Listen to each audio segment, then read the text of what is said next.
Hi, Trisha. Welcome. Thank you for doing this. I read your book, Angels in the OR. It was amazing. I loved it. I know you've probably told your NDE thousands of times by now, but if you wouldn't mind kind of recounting it for my viewers. Yeah, I love to tell the story because I think it adds a magic to life. I was an agnostic college student on my way to run the Austin 10K.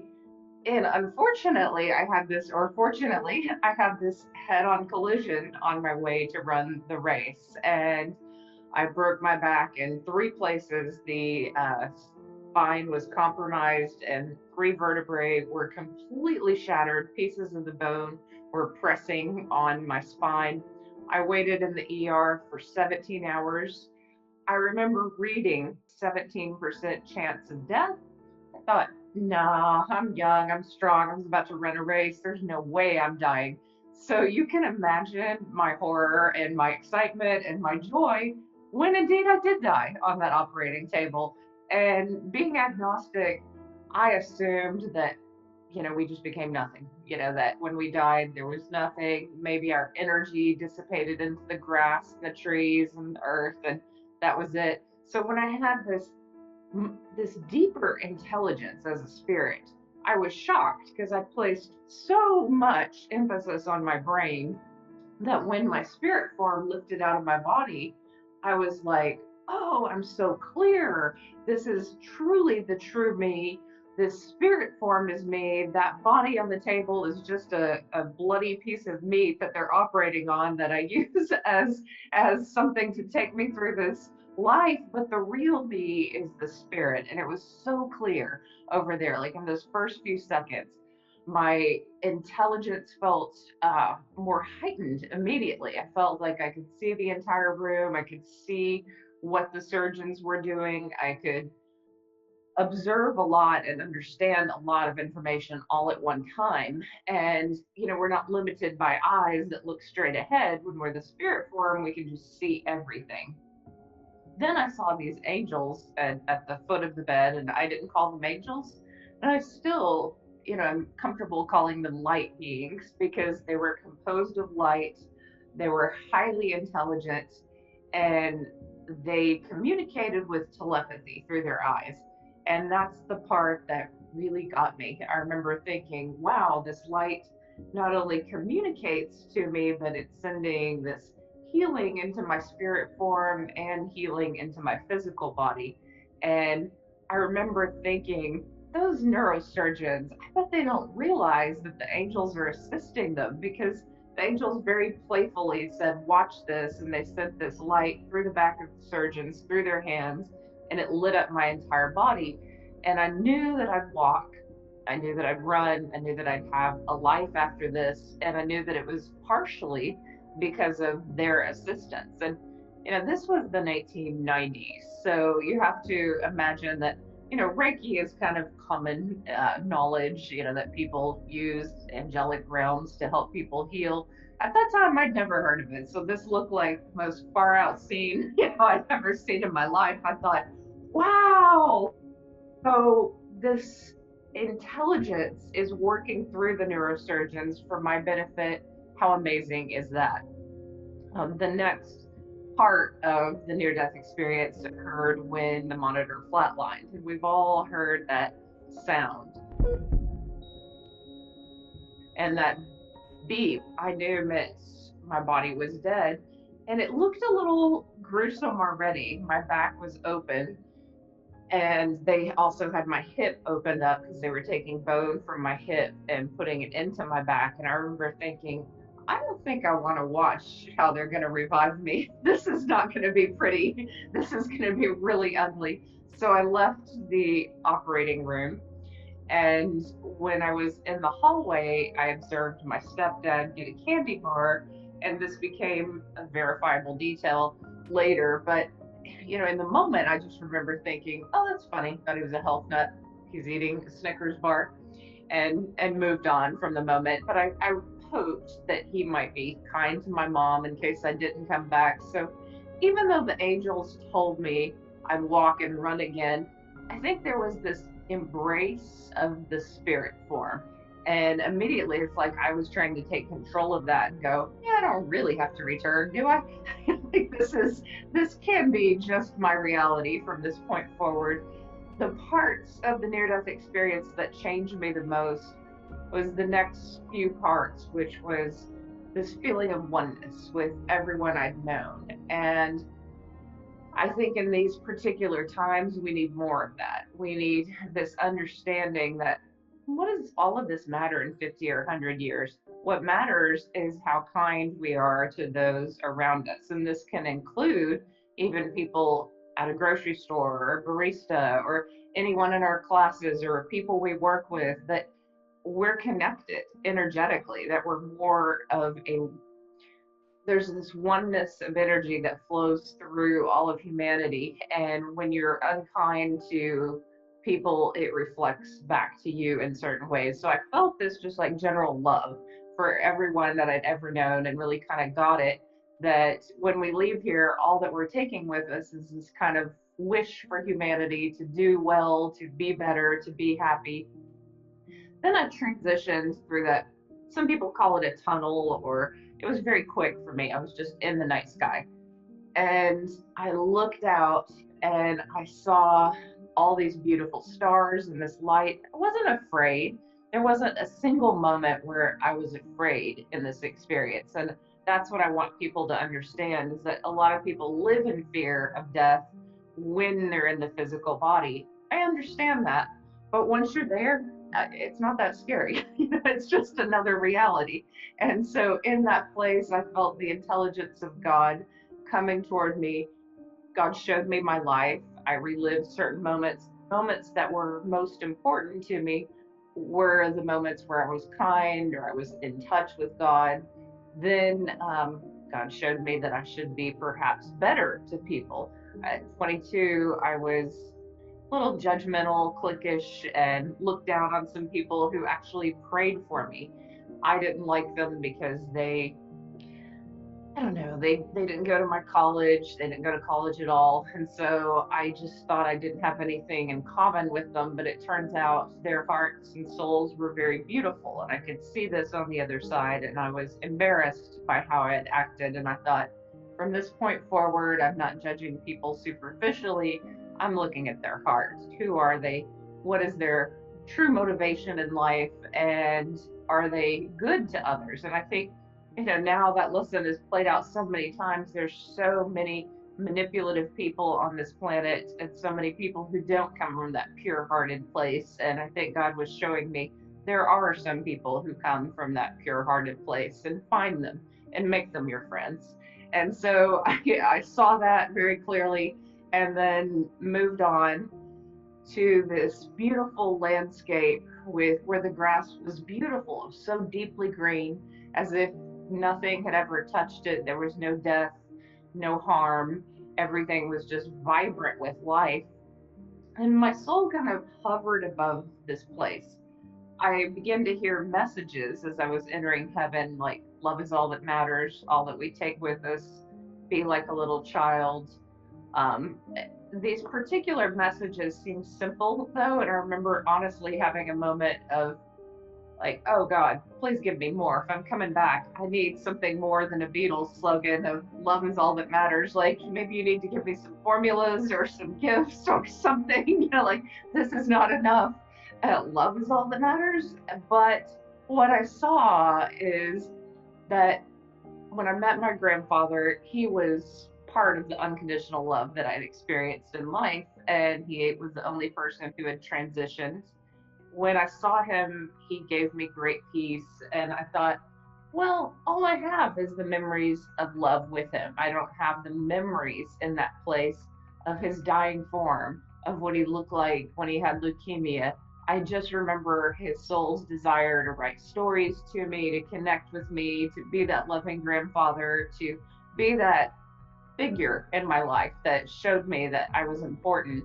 And that was beautiful. That's all that we had in that realm, was the love that we had experienced. When he looked at me and he said, do you want to continue on? I knew this meant go to the light of God. So I just flew. My soul just like went towards, and God looked like this bright light.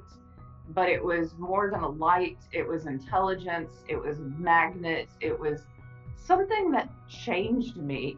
I can't describe how shocking it was. I'd never experienced love like that before, only pieces, like through my grandfather, through parents, through friends. But this was like, I call it an atomic bomb of love because it was so massive. It just hit me. And I thought, wow, in physical form, we spend so much of our time not loving ourselves, not being happy with this circumstance, feeling anxious, feeling, I mean, we just spend so much of our time not really understanding that we're connected to the greatest love that we can imagine, and that we can all feel okay. We can all feel this bliss, that this is kind of our divine right and what we deserve, no matter how we've been treated in childhood, no matter what we've experienced. Every single one of us can connect to this love. I felt people's prayers trying to pull me back, and I just remember breaking through them, going, "Whatever," like I'm going towards God. God's awesome. And as I got closer and closer to God, I didn't want to come back here. This place didn't seem interesting after experiencing God. I thought I very much want to keep merging with God, going into that light and going into that beauty. At some point, I was stopped, and God said, with this booming voice, "Look down." And when I looked down, I saw this river, which I thought was like a river of life. Those people walking along in time. And I saw that some people had darkness around them, and some people were just lights, and they were connected to that light of God. Even though God was far away from them, they had that connection.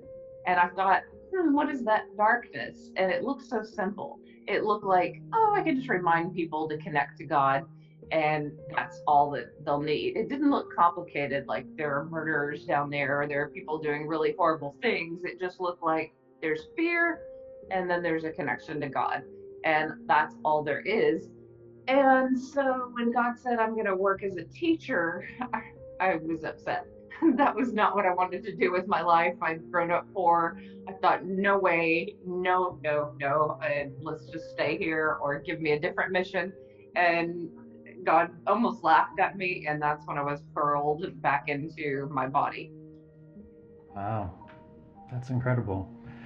I know people ask you this all the time, but what did the angels look like? Like, what more specifically? Yeah, they were about 9 feet tall, and they look like they were composed of light. So if you imagine just this flowing energy, it looked kind of like robes. I didn't really see wings. If there were wings behind them, they were just part of this flowing robe, but they looked ancient. They looked incredibly intelligent. They did have a human face and this kind of curly hair that was about shoulder length, but they really could have been male or female. I mean, I just looked at them and they were beautiful. The main thing is that their eyes were made of this light. I know that you said they talked telepathically. Did they have an actual sound though? Did you hear it in your head, like as a male or female voice or anything? No, that was the weirdest thing. God's voice kind of boomed when God talked to me. It was as if it was undeniable, like some kind of force. And I think most people would think of a booming voice as masculine, but it didn't strike me as masculine or feminine. It was just loud, like I cannot be denied. That kind of feeling. The angels, though, they slowed down, and it was funny. They sent one message that said, "Watch this," but it was actual words. It wasn't even a voice. It was like light, and it said, "Watch this." And that's when they sent that light through the surgeons and into my body. And then I know you saw angels another time in your life. Can you explain what happened? Yeah, so there's been a couple of times, but this one particular time, friend asked me, "Hey, do you still see angels?" And I was upset because I thought I don't, and maybe I sense their energy, but I don't physically see them with my eyes. And we were eating a salad at this outdoor cafe, and I looked up, and then suddenly I saw everyone's angels behind them, and it seemed like everybody had two.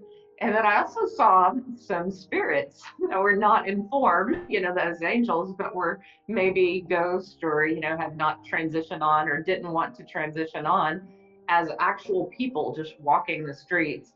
And I thought, this is weird. Yeah, that's was gonna be my other question: is what were the angels doing? Were they were just all standing behind, like? Yeah, they were kind of watching them, like almost like they were conversing with each other, watching this person. And I thought that's really interesting, kind of like that movie Wings of Desire. If you've seen that, the angels might sit on top of a building and look down at the person they're trying to help and go, "What are they doing? Uh, how can we communicate with them? How can we help them?"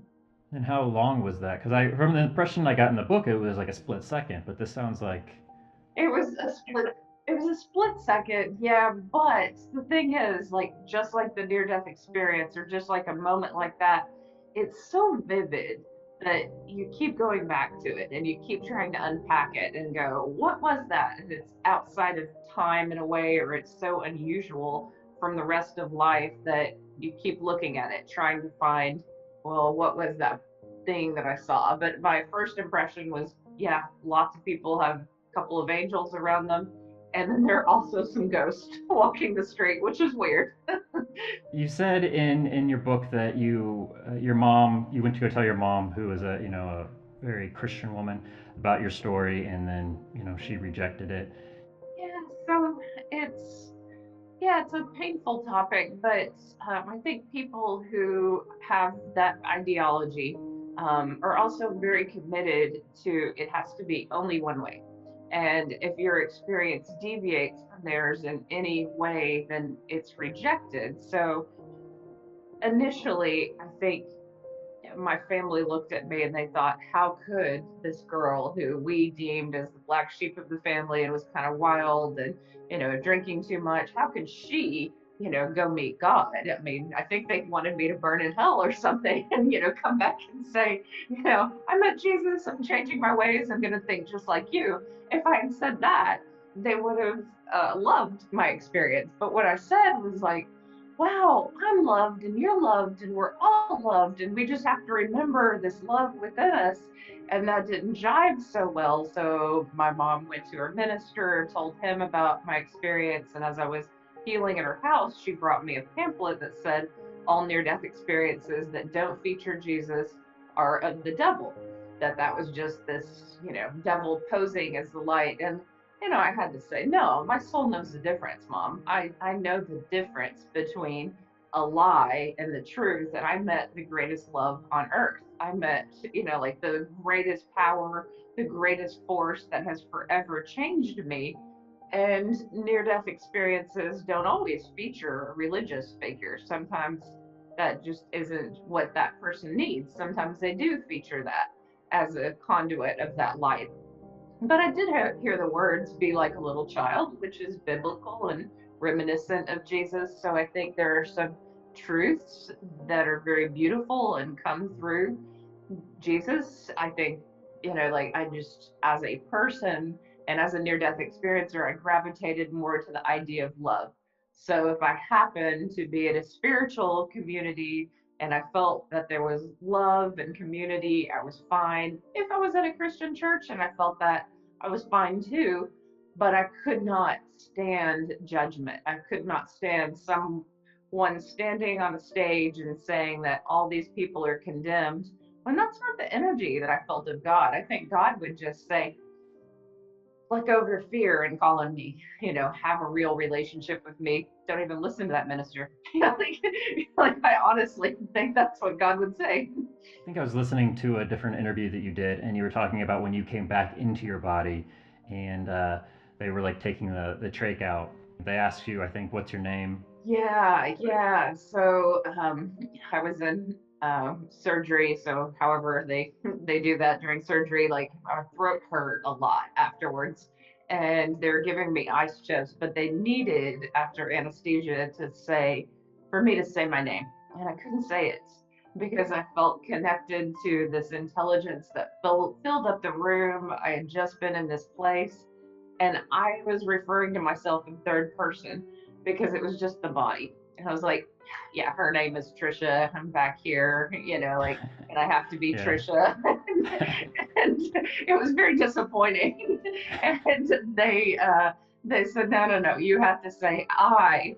And I just argued for a bit. I didn't want to. And then I know you've had numerous OBEs after your NDE. Can you talk about those?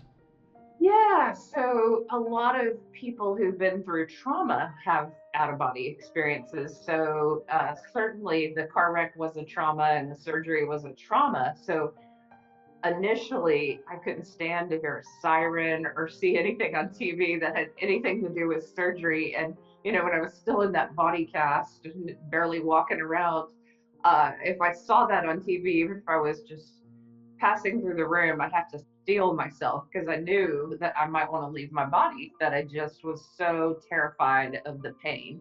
And so that happened. But the good out of body experiences were the ones I'd have at night. So a lot of people who have physical pain worry if they're going to be able to handle it. I had a ton of physical pain those first couple of weeks after surgery. I was in the hospital 9 days, then came home. It felt like a hot poker was like going through my back where they put the rods, and I couldn't handle painkillers. My stomach just could not handle them. So I laid there in deep pain and I would meditate, leave my body, and I'd fly around. I just asked the angels to keep working on me. I'd ask God to keep working on me. And in those out of body experiences, I felt so happy out there that sometimes I didn't want to come back, and then I'd come back to my body and I'd get this like moment of fear, like, am I alive? Am I dead? What's going on? Like it was really kind of confusing, but lucid dreaming became easy to do, and these meditations where I just got out of body were easy after the near death experience. So there's kind of a honeymoon phase, like the year or two after your near death experience, you're so close to that event. Like your psychic powers are just like skyrocketing a lot of times. Your out of body experiences are easy. But the more you get into the grind of life and the being back in your body, you can lose some of that connection. So if I get far away from it, I have to take a month where I meditate every night, go back into my space before I can get to those out of body experiences again. So, high stress and lots of work can throw me out of balance like anyone else. It's not, you have to keep working on yourself. Yes, I was going to ask is what would you recommend? Recommend meditation or how do you? Yeah, healthy lifestyle, meditation before bed, eating well, getting enough rest, and doing, just self-care. But that meditation before bed, if you want to lucid dream, is vital. I mean, I would, and making an actual intention when you tell your soul, your spirit, I want to experience this, then that intention can make it happen sometimes. So what do you think is the point of life then? If it's, do you think it's the school, a school like some people believe? Do you believe? What do you believe? Why do we come here? I mean, that's a good question. I think our souls are almost like journeyers or warriors.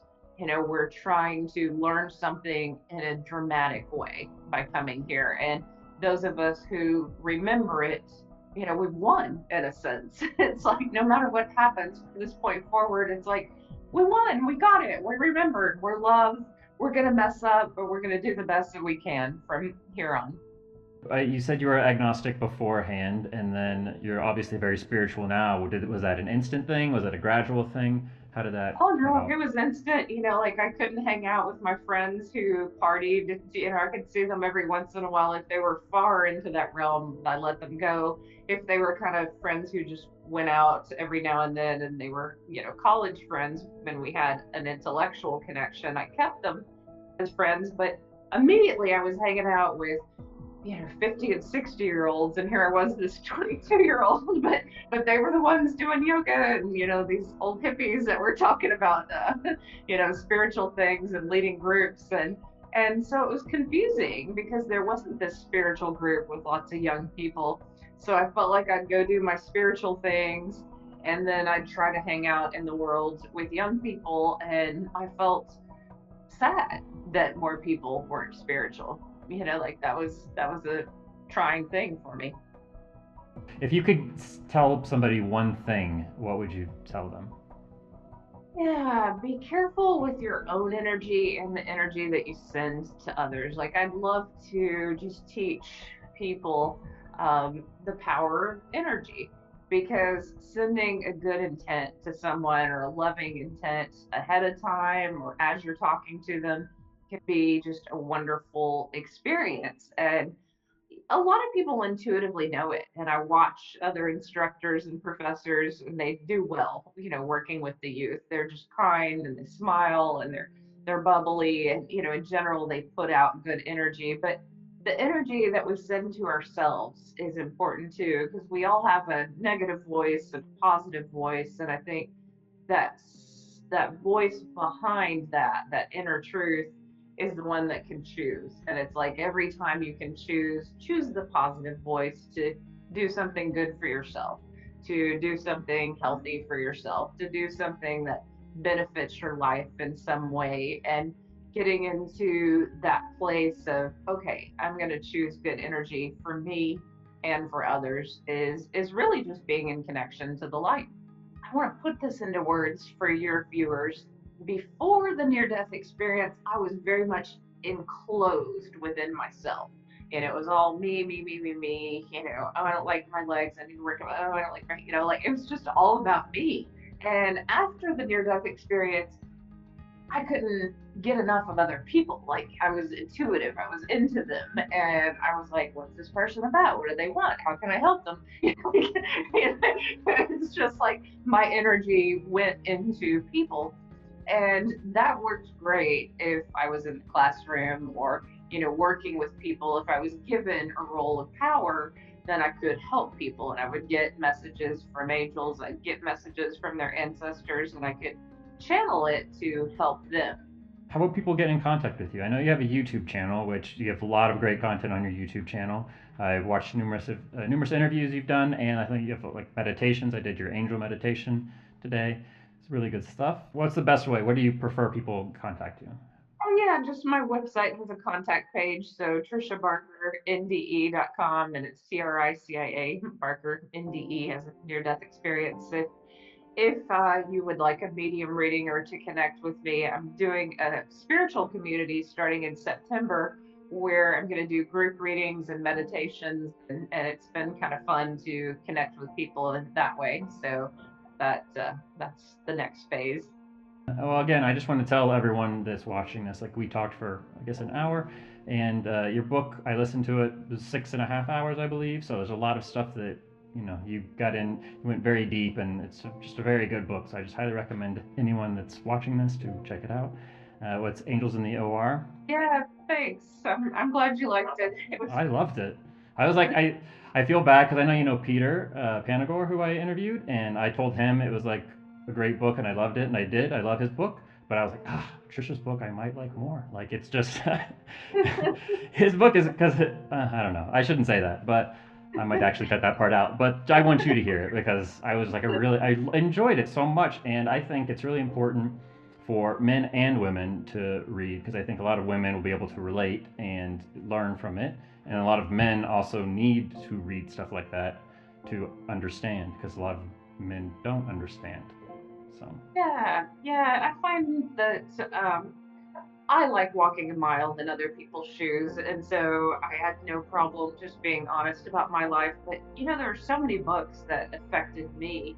Invisible Man, I read at this very young age, and this showed me what it was like to be an African American man in the 20s and 30s, just what it was like. And at that young age, I was just able to put my mind into the experience of someone else, and it changed me forever. I mean, growing up, in East Texas, which is a highly racist place and prejudiced place, my mind was forever open just from books. So I think I still believe in the power of books. I still believe that if we can just care about a person's experience, then our minds can open. first off, I would like to thank all my supporters on Patreon. This channel wouldn't be possible without you, so thank you very much. I really, really appreciate it. Here are my 2 most recent interviews, and I have countless other videos on my channel. So yeah, subscribe, and maybe I'll see you again sometime.